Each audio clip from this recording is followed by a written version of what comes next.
It's another beautiful Tuesday morning. Another one. It's another beautiful Tuesday morning. There you go. So we are here in the studio.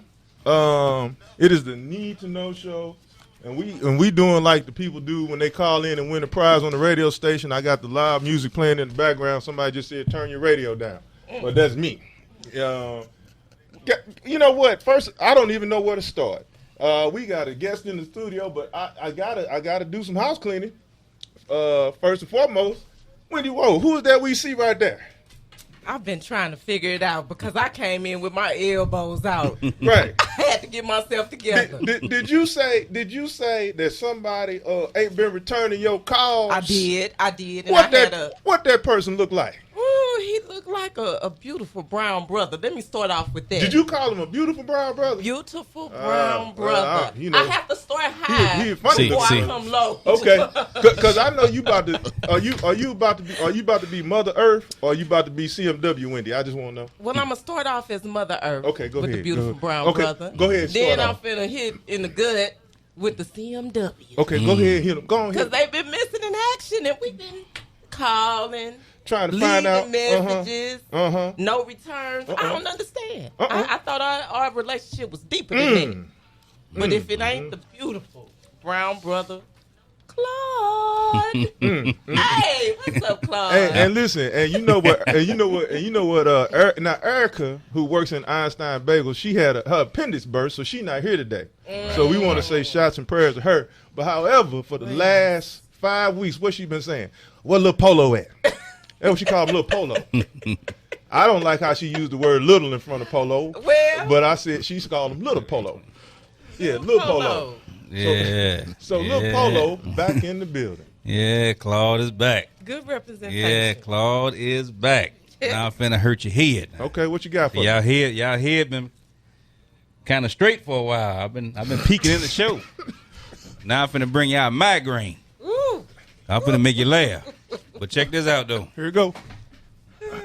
I'm so excited to be back, and I don't have no stories. I mean, I had to take a sabbatical for a lot of reasons, family reasons, spiritual reasons, health reasons. But I'm back. School has started back for the kids, and so I'm back. And thank God I'm back today. This show is so special today because we have our own black web MD sitting right here. You can throw away that white book the man had made.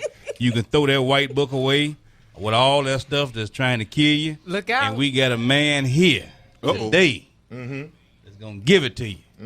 And that's what I need because I touched a lot of kids this morning, getting them high five and hyping them up for the bus like I always do every year. And I also went to Jennings School when they first opened, school in Jennings Elementary School, and welcome all the brown kids back to the school. That's awesome. And that morning, a few of the men from the church, we all went out there and greeted them all as they came to school, high five, pump them up. So that's what we do. You know what I do. I always give back. I always give back to love. But thank God this brother's here today, man, to help me, help myself. I tried to sneak this Powerade juice in because this is totally against his book. He had already saw it. Yeah. But he didn't know. Like I said, this is like heroin for me. I don't need it, but you got to wean me off this thing. You know what I'm saying? So he going to drop some knowledge today, and I can't wait, man. But listen, so it's a Claude and Ray moment, official Claude and Ray moment. It's been, Wendy Woe saw that 49 show. I had to look twice. Listen, first of all, in the house. She's a 49er fan, too. So She been busy. You stupid. She looked pregnant. You know what? He's so silly. You can't really tell her. You can't tell a woman she's pregnant. You can't ask her. She might not be. You might not be. Then you gonna Well, there's another issue. Proceed with caution. Listen, man. We got to introduce the doctor. Let's get the doctor. Before we do that, we got to also acknowledge all the people on the show and the staff. So first of all, Wendy Woe in the building. Hey, now. You got anything new for us this week? New? Okay. Or do you just want to wait? Because I know you. New? See, listen. Let me just say this. I know you got more questions for the doctor than everybody on the show combined. I do. Okay. But let me say this. My new is I'll be running my first marathon There this we go. weekend. That's what I'm talking about. I would love to celebrate that with my son. Okay. So that's a great new, right? All right. Yeah. All right. So make sure Now, you got a number. this is the same son that's supposed to go fishing with Yes. Claude the next time. That's Absolutely. right. That's right. That's right. Yeah, with no leave outs, with no not calling or That's nothing. right. That's right. There she coming. There you go. There goes CMW. I'm just saying. Yeah, she, I mean, she make the one sure that cut you. make sure when you go running, you have a number on your chest and your back. Okay. Because anything else is criminal. Okay. So listen, we if you're running for no purpose, it may be criminal. So I want you to make sure you got a number on your shirt. Because the last time, a few years ago, a black man was running in the street, and a cop pulled him over. So listen. Ferguson burned down because the man was in the street without a number on his shirt. Listen, I want you to put a number on your shirt. I got it. You hear me? My son and I both. All right. So listen. Flashlights. So listen. We all excited. We all excited. Kyle B just walked in the studio. He one of the people that use his real name. Of course, Wendy Woe used her real name and a bunch of others just because they all fit. And Dukeman Twin. And Dukeman Twin is on his way. So we'll have a full house. So we're going to have to share the mics because everybody got some questions. Look at it. Without a D on. He didn't wear his Duke gear. That boy must got an interview. Oh my goodness. He must got an interview. Let's ask him. Let's ask him. Now, Doc, we haven't introduced you yet, but this guy right here never comes in without a Duke shirt, a Duke hat, a pair of Duke shorts or pants. What time interview? And this is the first time we done seen his head. And this is the first time we saw his head ever. Yeah. Okay, now, so we all gonna share mics today. I didn't know. But hey, I didn't know he was 52 years old. Yeah, I didn't either. And he was almost your cousin. That boy got. So listen. This is a great. So okay, we got all the chuckles and right now. Yeah, we missing Iman. We missing Iman. Yeah. But we got all the chuckles out. Okay. So here we go. Kyle B is just in time. Since you've been gone, Claude, Kyle B has been doing the morning prayer. We've been kicking off. Is that right? That's right. He's been doing the morning prayer. So I'm gonna step away from this mic because we all gonna be doubled up, except for the good doctor. He gets his own mic because he got all the knowledge we all need. Kyle B, this mic is yours. Claude is in the house. Yeah. Good to be back. And look, I must have left a seed here because I see something growing in this place. They talking about leading with prayer now. My goodness. Isn't that something? All right. Back from his sabbatical. You left a seed or you left a cold? I don't know which one. But you got the prayer. You left your lotion. The spirit of Jergens be upon you, my brother. Amen. That boy need Nivea. Medicated. Yeah. Lubriderm. Yeah. Come on with the prayer, KB. All right, let's get it. I'm sorry. Let's get it. Dear Heavenly Father, we come to you today, God. We thank you for this day, God. We thank you for the gathering of these brothers and sisters today. We ask that you be with us and let us be a vessel and let our light so shine. Yes, Lord. God, we thank you once again for just our health and our strength, God. We dare not come before you without thanking you for what you've done. And we also dare not come before you without asking you to continue to help in the healing journey of our brother Ray, Sister Wendy Woe's father, Mr. Woe, Duke Twin, as he still prepares for a surgery. God, we know that you are the great physician, God. So we ask that you do what you do. We ask you to speak to our brother Claude and his health issues as he continues to conquer those issues in front of him, God. We claim victory over all of these health situations, God. We ask that you be with us today, God. We ask you to be with us, our families, as these children go back to school on their first day. Many go back to school on their first day today, God. We ask that you be with them and have them to travel safely back and forth through school today, God. Be with them this entire school year and every day of our lives, God. We thank you. We bless you. We magnify your name, God. We thank you. In Jesus' name we pray. Amen. Amen. Let's get it. Now, before we got two last things here before we go in with the good doctor. Number one, for us Lutheran North alumnus, I don't know how many of you guys saw our fellow classmate Genia Morgan's videos up in New York. Yeah. Yes, sir. Yes, sir. We want to say congratulations to Genia, and we will revisit that at another time. Also, on another Lutheran North note, we want to just say still shout outs and prayers to the Hester family as they had to bury their oldest brother, Rob Hester, who was also a Lutheran North alumni, and so is his brother and his sister-in-law. So they hit the Lutheran North family a little more than just one person. A lot of people were affected for a lot of different classes. So you got anything on that, Claude? No, it was a great homegoing service for Brother Rob. He was a man of my own heart, being an outdoorsman, a fisherman, a hunter. Very unique way they put him away. He had antlers and a glued to his casket with a monogram of a deer, and he was in this professional bass fisherman outfit, and he had his fishing brothers there with him of all races. It was very unique, but it defined who he was. Yeah. And so I honor his wife for doing an excellent job honoring her husband. So. And Rob, he battled cancer for about 7 years? Yeah, 7.5 years he battled cancer. Yeah. So it was one of those cancers they thought was rare. I forgot what they call it, renal or something like that. I'm not for sure, but everyone finds out about that particular cancer after they break something. So he was in a car accident and he broke his clavicles. And when they did the x-rays or whatever they did on, they found spots on his bones. And I met another lady at the funeral who also said that she found out she slipped on ice or something like that and broke her arm. And then they did an x-ray on her to repair her arm, and they saw it on her arm. So it's supposed to have been a rare thing, but now it seems it's more prevalent and it's being discovered as people break things. So that's kind of weird to me, but he battled 7.5 years, and he gave a good fight. So it spread to his brain the past year, and he transitioned from there. So, and prayers out to my older sister, man. She may have stomach cancer. We found out yesterday. Her daughter came and got her and took her down to Atlanta with her. As soon as they got down there, she went to the emergency room. She couldn't keep anything down. So we praying for her, hoping they don't know yet. They're doing testing now. So we got the prayers out. All right. Well, thank God for the good doctor. Let's properly introduce him. So here we go. Yeah. That's a good segue. A segue in.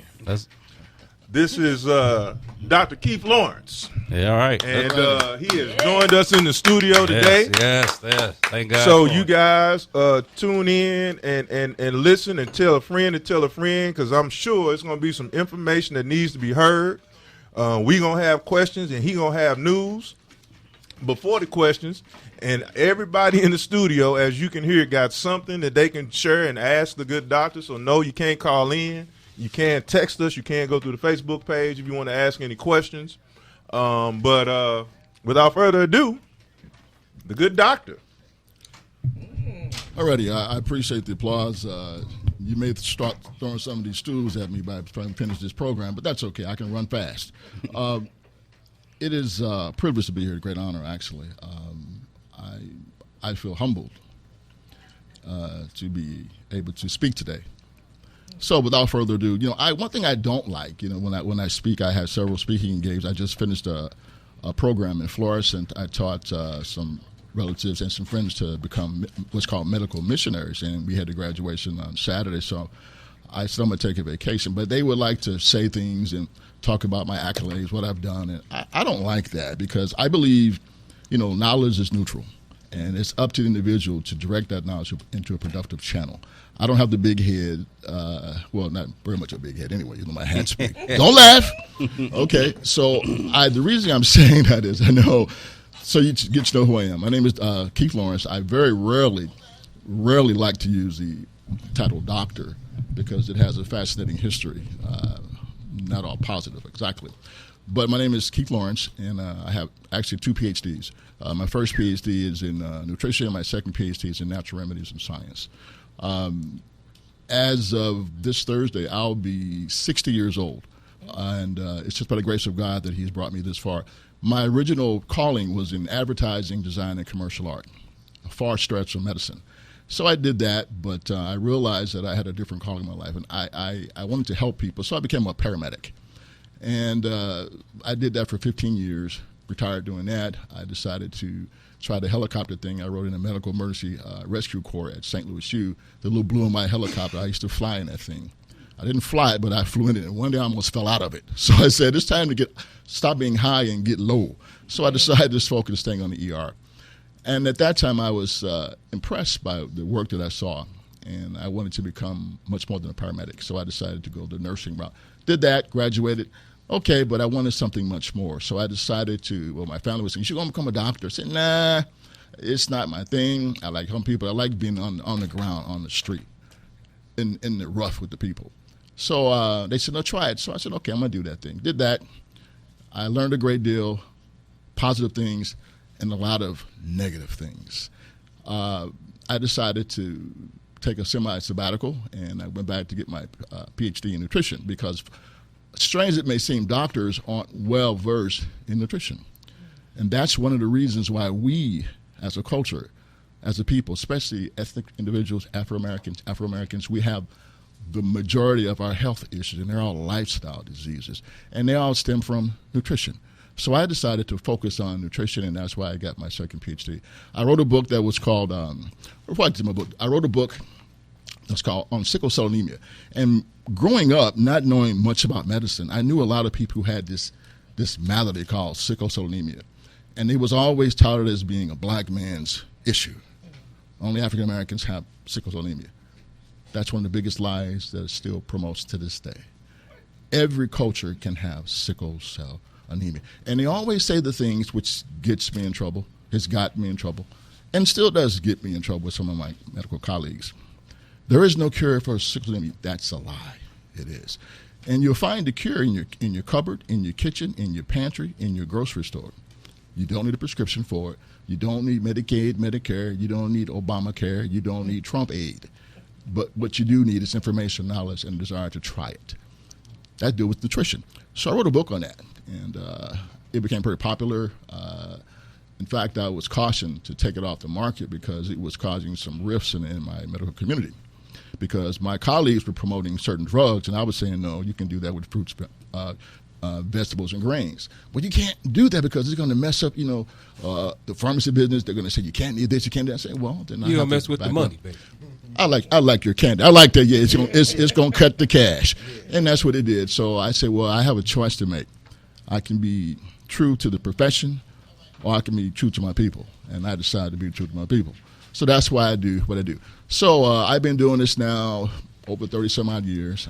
When I semi-retired, I worked at St. Louis U. I did a stint at Barnes, a little stint at Jewish. And I decided to get off I have actual patients now. Now I teach. I go around the country teaching, giving seminars, and I have a website and so forth. And I do free lectures for our people. Now, I'm not biased or racist, but our people need help. See, we kill ourselves every day with a knife and a fork. Yes, and just a quick sidebar. I have a program that I offered in inner cities. It was called, there was an interesting statistic came out in California. It said that with all the drive-bys that are existing, did you know, particularly in the city of St. Louis, more people die by going through the drive-thrus than the drive-bys? Mm. That doesn't make sense. Mm-hmm. You'll find out today why that's true. You see, so that's a little bit of my background.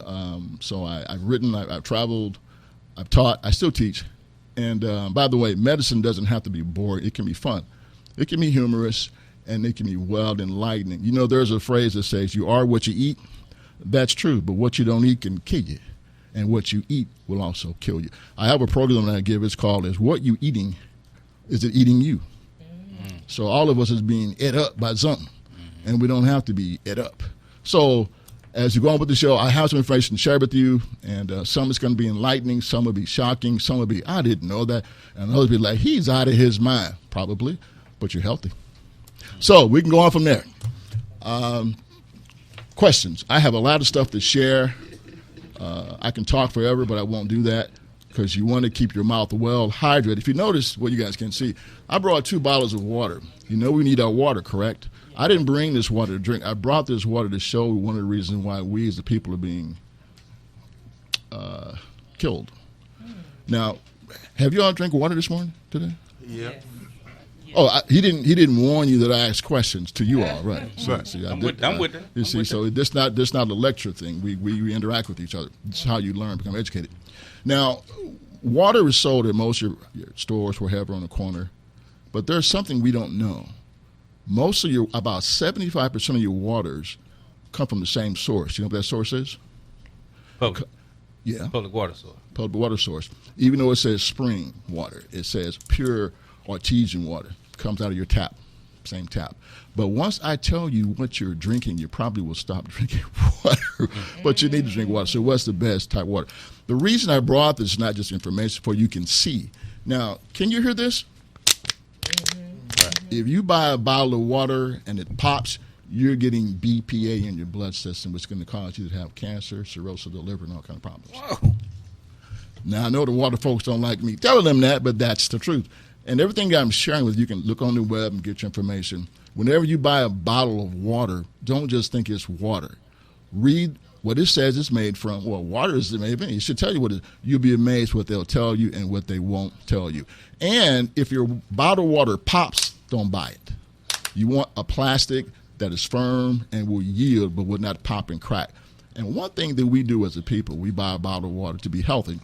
We leave bottled water in our cars where it's at the mercy of the sun, and it heats up. And then when it heats up, it causes those chemicals to leach out of the plastic, which gets inside of you, and you got all kind of health issues, wondering why. Secondly, you want to read what kind of plastic it is. Most bottles will tell you. I see my brother reach for his bottle. Recycle plastic. Okay, good. You see, most bottled water should tell you the type of plastic it is, and they'll have a little triangle on the side or someplace on the bottom, whatever, or a number. If you don't see that, leave that. They're telling you what's in it and what's not in it. Now repeat that again. Most bottled waters that you purchase, there should have a triangle or a number either at the bottom of it or someplace along the way that tells you what type of plastic it's made from and if it's safe. If it doesn't have that, leave that. Because you're getting water from... Flint. With respect to my sister. But you know, you're not too far off. The reason I say that with respect to my sister here, you see, you know, especially down there, you know, with at the Chain of Rocks where we get our water and so forth, you know, they have the various filtration systems. When you consume your water, your liquid H2O, you're getting more than just water. You're getting pesticides, you're getting hormones, you're getting preservatives, you're getting additives, and you're getting the waste of feminine products. Need I be more explicit? You own something. That's in your water. That's why when you ever...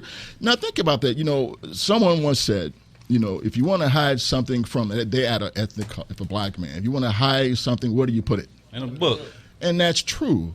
But now we have the web and all, so we have information overload. But sometimes you don't have to hide stuff by putting it in the book. You can put it right in your face. For instance, whenever you see a commercial talking about water, and they're saying this is pure water, this is good for your body, and we just, okay, it must be pure because they said it's pure. What makes it pure? You see down at the Chain of Rocks, I can say Chain of Rocks, right? Down there where they, you know, so-called purify water, the techniques they use is not purifying your water. It's not. If you ever watch the news and they say there's a boil order in effect. Right. All the time. Why are they saying that? Well, all of a sudden the water was contaminated with some type of salmonella, some type of bacteria, some kind of poison. So you want to boil your water before you drink it. Then after that time period, the ball order is off. You can go back to drinking your water. Seriously? Come on now. And we just follow along with we have this lemming mentality, which means if one lemming jumps off the cliff, we all jump off the cliff. So you should be aware, knowing what's happening with your water, when you should drink it, when you should drink it, and why you should drink it, and how much, and what type of water. Now, I'm not going to mention these name brands because I'm not plugging these companies because they're killing our people. I said that. They're killing our people. But the best type of water you can consume is called distilled water. That's not a product. That's a type of water. That's that baby water. Beta water? That baby water. Baby water? It's the water that they sometimes give to babies, Pedialyte and so forth. Yes, sir. Just to throw that in. So when I first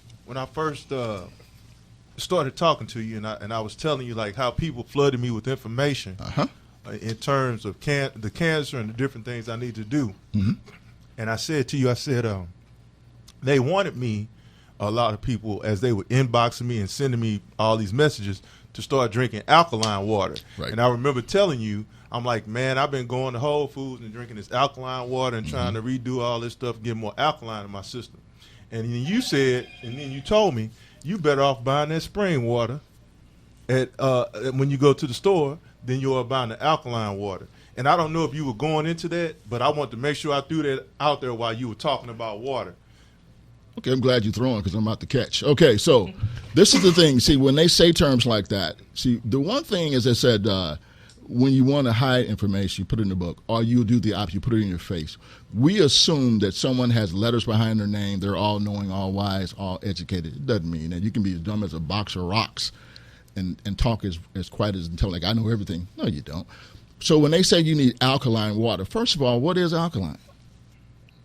So if you don't know, then what is it? What's the deal with it? What's the difference between alkaline and acid water? What's the difference? Unless you know that, anybody can say anything and make it sound good, taste good, feel good, but it will kill you.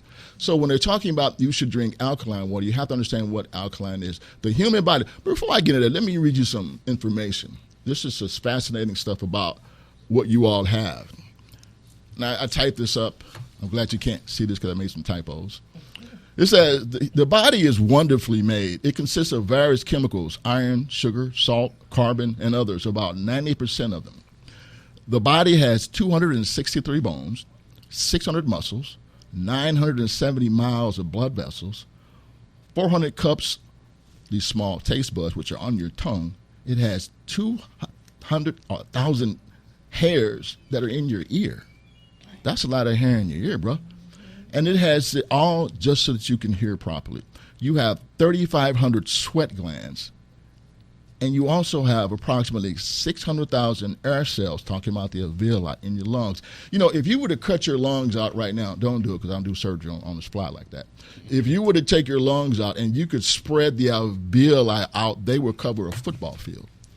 That's how many of these micro cells you have, these alveoli. Also, it talks about the heart. The heart beats over 400 and your heart beats 4,000 beats a minute. That's a lot of heart beating, heart pumping. Not to mention when you're afraid, scared, get divorced, and your girl just kick you in the balls. Can I say balls? Yes, sir. I'm sorry. I have to talk medical terms. That's right. When you receive a blunt blow to the scrotum, okay, and the penis decides to retract, okay, you're kicking the balls. So what happens is you have a lot of incredible things that the body can do. On your fingertips, there are over 2,000 nerve cells just on your fingertips. So you're talking about the human body. So when they say alkaline, the human body has blood. That's what we're talking today. Blood is either acid or it's alkaline. Then there's a middle portion, and they give you numbers in from 6.0 all the way to 7.445. You're acid or alkaline. So you should be in the middle of those numbers. So when they say you should drink alkaline water, it's saying your water should have as little acidity in it. That is not telling me anything. Do you all drink orange juice? Yeah. My brother, I'm not going to put you on the spot much because they can't see us. What's that you're drinking that's orange there? Call it Powerade. Okay, now what color is that? Orange. By the way, that's not real orange. In fact, that's made from a bug called a cochineal beetle. They crush the bodies up and they use the fluids to give it orange color. But drink on anyway. But anyway, so when it comes to see. Like I said, you ain't gonna like me, but this is over with. I'm glad. I'm telling you the truth, bro. I'm glad I grew up with Rose. The other thing by is, the time this show over, I'll throw it in. Right, I get that a lot. I go to the refrigerator and throw everything out. Yes. Can I segue again? Sure. Since you hit them with the orange drink. Yes. Would you tell everybody in here about the orange, the fruit, and the natural color? And go ahead. Sure. And I'm gonna come back to acid and alkaline. Okay, now, beloved. Now, I'm looking as my man enjoying his meal. That's a wonderful collection. Oh Lord. Oh yeah, I love. Now I'm not. You're doing good. Okay. You're doing good. You're doing. No, don't do that. You're doing good. Okay, orange. Listen, when you go to the market and purchase your fruit, say you talked about oranges. What color is an orange? Orange. That sounds stupid, doesn't it? Yeah. Actually, it's not. When you buy your oranges at the store, you're looking for an orange, correct? Right. Sometimes they're greenish. Why are they orange? Why are they colored orange? Because the Lord made them that way. Because the Lord made them orange. Yes, He did when they're ripe. But now does anybody know where oranges are produced? We grow oranges in Missouri, right? No, I didn't know. What? That. There are no orange groves in Missouri? No. So how did you get that orange? Florida. Okay. And that's just right around the corner, right? No. So when they pluck the orange and they ship it up here, why does it still stay bright orange when you get in the supermarket? That orange is not orange. That orange has been sprayed what's called ethylene gas to keep it that orange color. Don't take my word. If you get an orange and you take your fingernail and you scrape it, you'll get the peel under your fingernail, right? But put your fingernails in water, you'll be amazed the colors that you'll see. That's ethylene gas residue. You see, the supermarkets know that because they want you to buy oranges that are at least 4, 6, or 8 months old. But to you, they're fresh. Now, think now, when you go to the produce section, when you're buying your cabbage and rutabagas or whatever it is up there, there's always water that's being sprayed. Rutabaga good. Why is that? They want the veggies to look fresh, but they could have been in the basement, the box, the attic, on the floor for at least 6 to 8 months. But when you see them, they look fresh because they're wet. And why they're so shiny? Because they put olive oil on it to shine it, to make it look fresh and new. So your oranges, when you get them, they're still bright orange because ethylene gas slows down the decomposition process. In other words, the orange is dead. We all eat dead foods. You know that, don't you? With the exception of my brother down there. That's quite live. How do I know that? Because anything that grows, back to the orange grows on a vine, right? Yeah. I got all the orange grows on trees. Come on now, wake up, folks. Come on now. Orange grows on trees. You got me hooked. Look, I tell you. See, come on now. See, come on now. We got this time to learn, y'all. Okay, so oranges grow on trees. So once the orange is attached to the tree, it's being fed through the vine, right? Right. It's alive, correct? When you separate that, death begins to start immediately. To slow that process down, they have to spray it to embalm it to keep it looking fresh. So once they pluck the orange off the tree, put it in the box and in the crate, they don't wash them, by the way. And then they spray them and they ship them to you. They put it in the produce section. The guy puts it in a little stack or whatever they can do, and they spray a little water on it, and it's been ethylene gas en route. It looks fresh like they plucked it this morning. They did not, because the death process is simply being retarded. It's slowing down. And you all know this. We don't know this. Yes, you do. If you ever get an apple and you bite it, look at it. What does it do?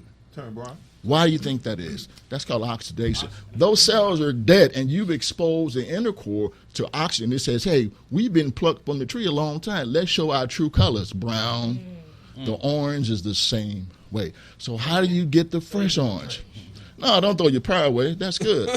No, I'm serious. That's very good. Of course, you make sure you wash it before you bite it. I'm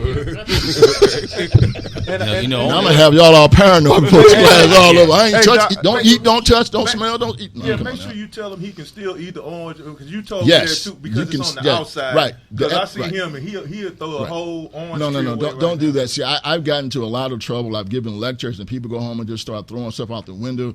I talked to one lady, and she said, I just made a ham. I'm going to throw it out the window. I said, no, don't do that. And she said, what am I going to do with it? Well, you paid for it. I mean, go and do your thing, you know. But being said, is it a better way to clean your produce? Yes, that's my next section. But you took me all off. I took you off the alkaline. Go ahead. All the alkaline. But that's good because that orange you got, that's acid anyway. Acidic. So when I picked up my brother here with who's pouring his drink now and thinking, do you have enough health insurance? Hey, Go out with a smile, brother. Go out with a smile. Hey, let me tell you something, Doc. Let me tell you something. Yes. When they cut the umbilical cord, I was gonna die then. Yeah, that's started. And I like that because I get that often. People say, "Well, you're gonna die of something." I say, "Yeah, but you don't have to die everything quick." Right. You see, you don't have to shorten your lifespan, bro. I know a lot of people. I'm gonna get back to alkaline. I know a lot of patients that I've treated. Patients that are still around now by God's grace. There are a lot of nursing homes who have people who have longevity, but they don't have quality of life. Big difference. You can live long and be jacked up and wishing you was dead. So we're going to die of something, but you don't have to shorten that time span because there's a lot of life you have to live. And everybody in this room is younger than I am. I know that already. So you all should be around when I'm long gone. So I'm not telling you this information to cause you to throw your food away and stop eating, but to educate you. And once you're educated, you can make proper decisions based not upon what the doc says, but based upon the human anatomy, physiology, what the body actually requires, what you need to put in it, what you need to keep out of it. Then you can say you're making a healthy choice. So drink your drink, eat your food. The ham, that's another story by itself. But don't throw your food away. Learn, and as you become educated, and make proper health choices alternative. Back to what my sister said. But acid and alkaline, the human body is in a state of alkalinity. It's not acid because it's live. The oxygen is flowing through your bloodstream, and is anybody in the sports in here? Yeah, everybody. I play basketball. Does anybody play sports in here? Yeah, I just golf. Does anybody work out in here? Yeah. I watch folks. Every My mom said we can all sing together, but we can't talk together. Okay, so does anybody work out? Yes. Now, tell me something. Have you ever walked or ran a marathon or ran or jogged or whatever? Yeah. What do they mean when they say, I feel the burn? And what does that got to do with acid and alkaline? Somebody is intelligent up in there besides all the four of us up in our okay? Yes, that's lactic acid. That is it. It's enough oxygen in the studios, I'm telling you. So, because I was getting to wonder for a while. Okay. Wait, Doc. Hey, Doc. I'm close to the door now. You can't catch me before I run. I can assure you that. We got to stop and you people right quick, know where man, I am. So you just have gave a some GPS points to in the my public hat. school and the private school out there for boys. But, we got the co-ed Lutheran. We some Lutherans in here. We some private school kids, too. We all right. Praise the Lord. We know a little thing or two, Doc. All right. That's good. So my point is when you're working out, whether it's running, jogging, or anything that burns of oxygen, your body produces a waste product called lactic acid. That's a waste product. So you say, "Ooh, I feel the burn." Why is it burning? Because your muscles saying, "Look, dude, I'm glad you're working out, but we kind of running short on oxygen. You need to start breathing. Drink you some water. Take a break and relax so that we can recuperate." That's called lactic acid. That's a waste product. That's acid. The body shouldn't be in an acid state. When you're dead, the body's acidic. When you're sick, the body's acidic. When you got hepatitis, cough, flu, sore throat, the body is acidic. When you eat certain fruits, you're eating acid. My brother who's drinking the orange liquid, that's acid. So when you put an acid in your body has to try to neutralize it. You all know this. You ever put vinegar and baking soda together, what you get? A mess. It explodes. That happens in your bloodstream. So you want to eat foods, drink water that's more alkaline, not acidic. Well, how do I know if it's acid? Just because they say so. Has anybody ever? Now let me step on some toes. The litmus a lot of us up in here. Does anybody eat chicken? All the time. All the time. Can I ask you my middle name chicken? Your middle name?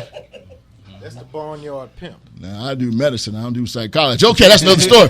Okay, so now the reason I ask that is this: why is it that certain cultures, when we consume the poultry, the chicken, we have to have what? Hot sauce. Hot sauce. Hot sauce, that's an acid. So, and by the grace of God, because we're so, I want to say gullible, we're so... hot sausage. I think he just made up a word. Okay. What I want to say is, when we consume... preference. I mean, it's a taste, but that taste is one that's acquired. What I'm saying is, what it's got to do with acid and alkaline. You see, when we put the hot sauce on our chicken, the body lets us know those taste buds that are on our tongue, it picks only up four sensations. It tells us, look, this person done ate this 12-piece, and he put hot sauce on it. So your tongue sends a signal to the brain. The brain shoots it back and says, look, that's hot. but we still keep eating it. Why? Because the brain knows you're going to still keep eating that 12-piece, and then it recognizes by eating that 12-piece with that hot sauce, which has a chemical enzyme called capsaicin, which burns the mucous membrane, the brain releases a chemical that's very similar to morphine. So you're getting a shot of a high when you're eating a hot sauce. That's why we can keep jugging it down. So while we drink down the hot sauce, it's actually destroying our esophagus. It's destroying the mucous membranes in our abdomen, and we have ulcers and all kind of abdominal cancer. In India, they have the highest rate of abdominal cancers and colon problems. So when we consume the hot sauce, which is acid, your body says, I got to neutralize this mess. But since it tastes so good, we say it tastes so good, it hurts so good. But since it tastes so good, we're not going to stop. The body tries to balance it all by shooting morphine down, morphine-like hormone, to numb the pain. And while it's doing that, it's trying to neutralize the acid in your stomach by sending an alkali like a buffer to kind of smooth it down. You ever heard of Pepto-Bismol? Maalox, Melanza? Those are all alkalines to neutralize acid. So when you're drinking your water shouldn't be acid. It shouldn't be totally alkaline. It should be really in the neutral part in the middle. But if you're going to drink it, they suggest an alkaline water. Because if you drink an acid water, it's not necessarily going to burn. Everything that's acid doesn't burn on the surface, but what it does physiologically to your cells is causes hell and havoc. Can I say hell and havoc? You said it. I just did anyway. Okay, so that's why they suggest drinking an alkaline water. But Doc, I don't know what's acid and alkaline. There is since we're all educated up in here, you can buy litmus paper. Did you know that? When you buy your bottle of water, you can have your litmus paper, stick it in there. It'll tell you the pH as alkaline. There's a video with a lady. That does that. Okay. Yes, and she did that with all the. Yes. Now your tap water, acid. It's not acid just because it's acidic. It's acid because it has hormones, chemicals, and junk in it from Monsanto, and you're drinking it. What's the best water to drink? Distilled water. The best water is distilled water. What is distilled water? Distilled water, whenever it rains, traditionally, before we start using all these chemical plants, people just drank rainwater. So, but we could talk about the ozone with the toxins and the smog and the stuff that can kill us. But before it got so bad, they just drank rainwater. So distilled water, you can turn water from your tap, boil it. But as it boils, put a top on it. And as the water gets on the top, that's called condensation, that's distilled. You can drink that. Now, I know we don't do this. In some of them hills there, they drink that moonshine. When they made that moonshine, they made it in a still. And if you ever see a still, you see those big barrels, and they got to heat up, and you see that copper tubing. That's the distillation process. That's the best one. Now, I ain't saying drink no moonshine now. I'm saying drink distilled water. Light. And that white lightning, right? Then you'll be black lightning too. Not the series on TV, but the thing is, the reason I'm saying that because distilled water is cheaper than this. You can buy a gallon of distilled water for 99 cents. And like your brother said, that's what they give babies. Think about this now. Let me say this. Put it in your iron too. I'm glad you said that. You must have read my mind. Did you know when you buy an appliance, especially like an iron or something, they say use distilled, not tap. Why? Because so the chemicals won't get stuck in the iron. What chemicals, my brother? Mixed with the clothes. What chemicals? Is it calcium and stuff like that? Yes, that's in your tap. Calcium, lime, all that iron deposit. That's waste material. If you ever use tap water in your iron, and you go back late, you see all that brown mess. Now, they say use distilled. Now, if the tap water will do that to the iron, which is a metal, what do you think it's doing to your intestines? That's why they give babies distilled. Now, but then we grow up, we lose our mind, and we drink tap. Yes. Let me ask you this. I was cleaning out a cabinet the other day, and I had a bottle of distilled water I bought, and it was in a cabinet that we hardly ever use. So I saw it, and it's like somebody had squeezed it, and it was empty. Now, it's been, I would say, 6 months. I know that bottle was probably half filled. There's no water stain, damage, or anything in the cabinet. But there was a gallon bottle. It was completely empty, like somebody squeezed it and it was cracked. Was the top still on it? Yes. Okay, that's a process. Now we're talking about science and physics. Now we all know science and physics, right? I'm not talking about the person either. Okay. Now you know the process of evaporation. You know the process. When oxygen. You know what? I don't want to go that deep because we can handle it. I thought the boy had a mouse. A thirsty mouse, yes. Right, a thirsty mouse. Well, Oh, man. Empty. Oh, laughter does good. So, you know something of it. While we're all laughing, and this is humorous and educational, we're also getting an internal workout. When you laugh, it's like you're doing internal jogging. Yeah. You're breathing, you're releasing carbon dioxide, which is the waste product. You're expanding your lungs. Your blood vessels are being cleansed. You're detoxing just by laughing. So that's true. So let's keep laughing as long as the jokes are funny. Okay, now, so if they're not funny, laugh anyway. Hey, that wasn't let me move along. I am outnumbered here. So, okay. Okay, so when you're seeing evaporation in a situation like that, and if the top was still on, remember, and if there's heat or anything like that, whether it's the temperature makes it different, whether it expands or collapses. It's a similar process when you breathe. Your lungs, when you inhale, what do your lungs do? Expand. Actually, it's the reverse. What? He is crazy. I've been breathing all this time. My lungs been going in and out. Not necessarily. Did you know? Now, this is not a trick question. Oh, yes, it is. Have you ever seen a newborn babe when it comes out the womb? Ugly. Ugly. Yep. I have not witnessed it. Brother Ray, you didn't make that disclaimer saying that what we say cannot be attributed to the doctor. It come up in 15 minutes. Okay. Because he called somebody's baby ugly. Okay, what I'm saying is when you see a newborn babe, and after a period of time, if you put your finger in that baby's hand, what would that baby do? Grab it. Curl up. Now, it will hold on, right? Yeah. Can you lift that child up holding his hands? Yes, they'll hold. Where does that child get his strength at that age? He ain't been to Big Tanny. He ain't been to the gym. Why is he strong? There, Doc. Be careful. Why is he? Okay. The point I'm making is to answer your question is about talking about lungs. When we breathe, the lungs don't normally expand outward. It's the diaphragm. That's a thin layer of tissue that's beneath your lungs towards your abdomen. That expands. That's why when babies come out, their abdomen is breathing. You see that? Not the lungs. That doesn't make sense. Yes, it does. Yes, it does. This is the trick question. When the baby is in the mother's womb, how is the baby breathing? Aqua baby. Aqua child, okay. Aqua baby. How is the child breathing? He's not using his lungs. What's he breathing? Where is the umbilical cord attached? Abdomen. All right. That's why when they come out the womb, he takes his first breath of what? Air. And the lungs begin to function. Okay. When we breathe using our lungs because we lose that process. Now, I don't believe in evolution, so I'm not going to say that nonsense, but that's a process that Creator designed in us. Because when we breathe, our abdomen has to expand. The diaphragm drops down, then the lungs press out. That's called inspiration and expiration. That's how we breathe. So when you're breathing like that, if you're not breathing properly, you have all these health issues they call atelectasis, which means collapsed lung, all these acidic problems when you breathe, asthma, bronchitis, the lungs are not properly inflating. In fact, how we're in this studio listening to the good doctor, your posture determines how much oxygen that you're getting. Did you know that? I'm in trouble. I noticed my brother just lean back. Okay, lean back. Okay, so the lungs, if the lungs are compressed, you're not fully expanding the lungs to get good rest. So your stomach comes in. That's to help you to breathe. So it's important to know about proper breathing, know about the body whether it's in an acid or an alkaline state, because not enough oxygen, your body becomes acid. Too much acid, you produce lactic acid.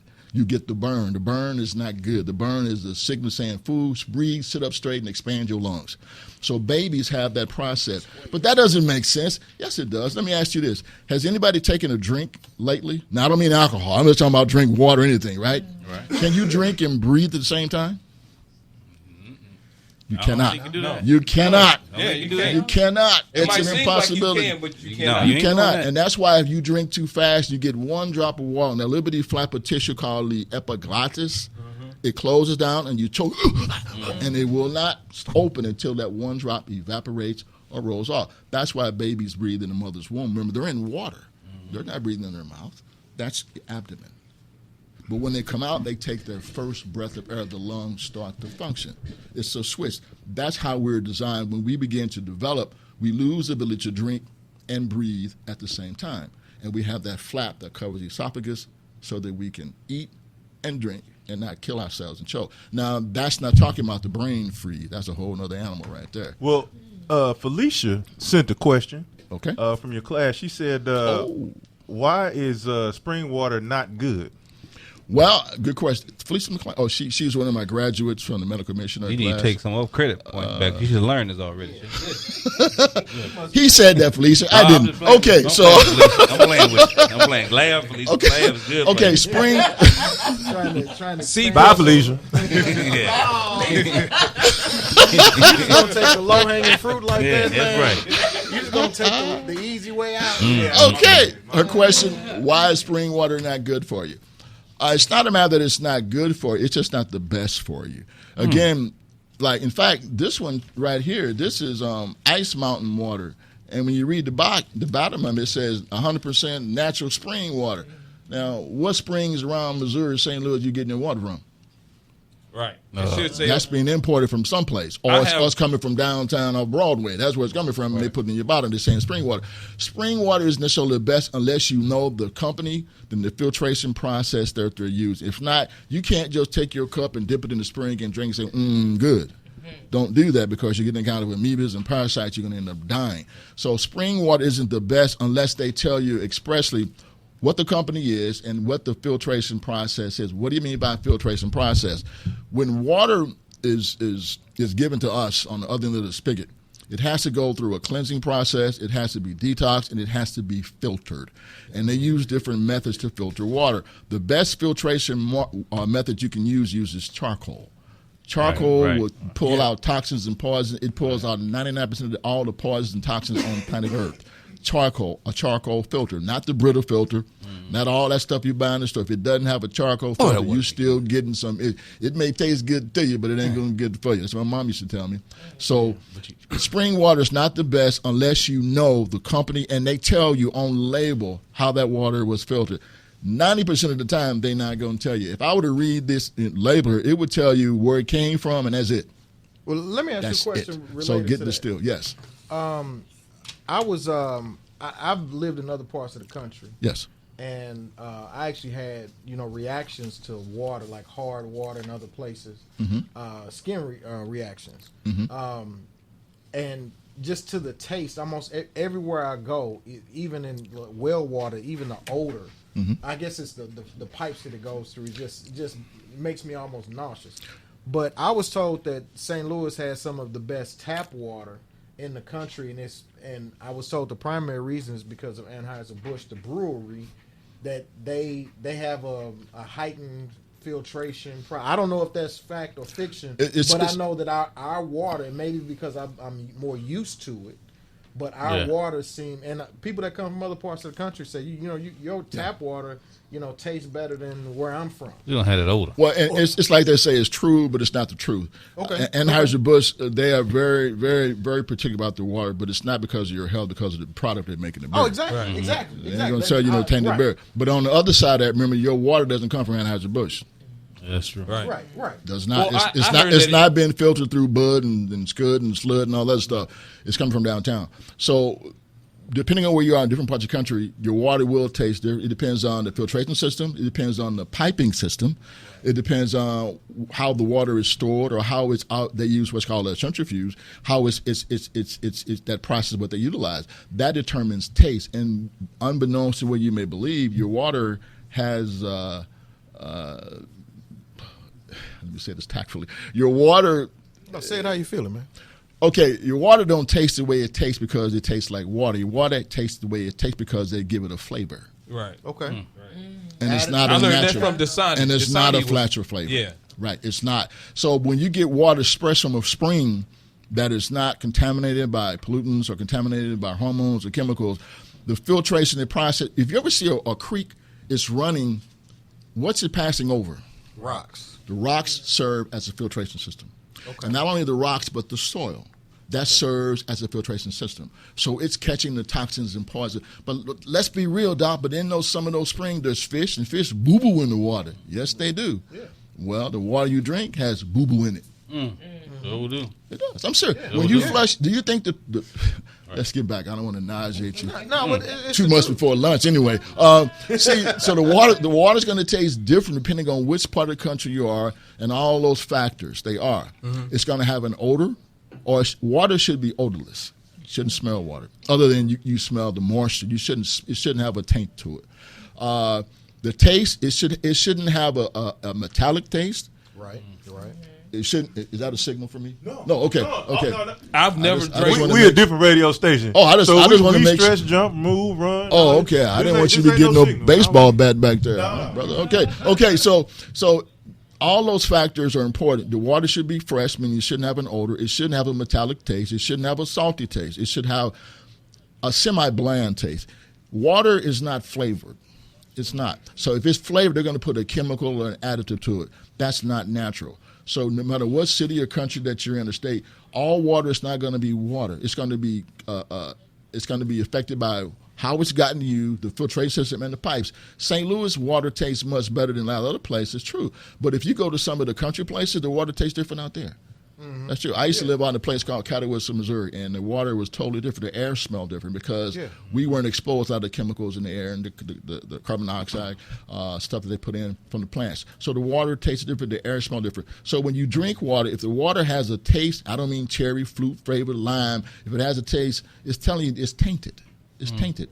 Now, just to jump backwards quick, on the distilled water, it's going to taste different. When you first taste it, man, this tastes crazy.